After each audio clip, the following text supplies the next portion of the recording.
কখন কি হবে কেউ বলতে পারে না। আমি একটা জিনিস বাংলার মুসলমান সমাজের কাছে রাখবো, আগামী ভোটের ময়দানে 135টা প্রার্থীকে জিতানোর উদ্দেশ্যে একটাই বলবো, যদি বিজেপিকে মেজরিটি পেতে দাও তাহলে বাবরি মসজিদ হতে দেবে না, যদি টিএমসিকে মেজরিটি পেতে দাও বাবরি মসজিদ হবে না।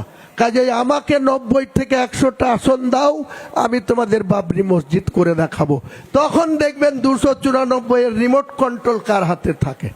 পরিষ্কার কথা, পরিষ্কার কথা। বাংলায় বাবরি মসজিদ প্রতিষ্ঠা করার জন্য আজকের দিনে হাজার হাজার লাখ লাখ মুসলমান হুমায়ুন কবিরকে প্রতিনিয়ত বলছে আপনি এগিয়ে চলুন, আমরা আপনার সঙ্গে আছি। সেটা উত্তর 24 পরগনা, দক্ষিণ 24 পরগনা, হাওড়া, হুগলি, নদিয়া, বীরভূম, পূর্ব বর্ধমান, পশ্চিম বর্ধমান, কুচবিহার, মালদা তো আছেই, মুর্শিদাবাদ তো আমার খাস তালুক। মানে আপনি মমতা বন্দ্যোপাধ্যায়ের ভোট ব্যাংকটা নিয়ে নিজের কাছে পুরোটা নিয়ে আপনি চাইছেন যে আপনি কিং মেকার হবেন। নিশ্চয়ই। আপনি